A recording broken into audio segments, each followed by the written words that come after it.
Hi friends, ఒక విషయం చెప్దాం అనుకుంటున్నాను. ఈరోజు మేము ఇక్కడ బెంగళూరులో ఉంటాము.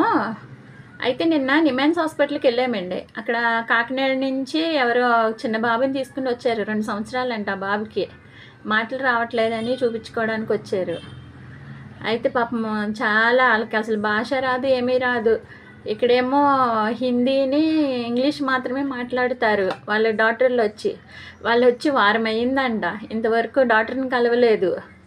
ఏం చేయాలి ఏంటని ఏం అర్థం కావట్లేదు వాళ్ళకి. చాలా అంటే చాలా కష్టపడుతున్నారు పాపము. నేను అడిగి ఏ ఊరంటే కాకినాడ నుంచి వచ్చామండి, వారం అయ్యింది అని చెప్పారు. చిన్నపిల్లలు తీసుకుని ఇంత దూరము వచ్చి మీరు ఇబ్బంది పడకూడదు. ఇక్కడ తిరుపతిలోనే ఉందండి ఆయుర్వేదిక్ హాస్పిటల్. ఎవరన్నా ఇట్లాంటి పిల్లలు నడవలేని వాళ్ళు, మాట్లాడలేని వాళ్ళు, ఏమైనా ప్రాబ్లంతో ఉన్న వాళ్ళు అక్కడికి తీసుకెళ్ళండి. తిరుపతి ఆయుర్వేదిక్ హాస్పిటల్ అంటే అందరికీ తెలుసు. అక్కడికి వెళ్ళండి, బాగా చూస్తారు. అంతా ఫ్రీ ట్రీట్మెంటే.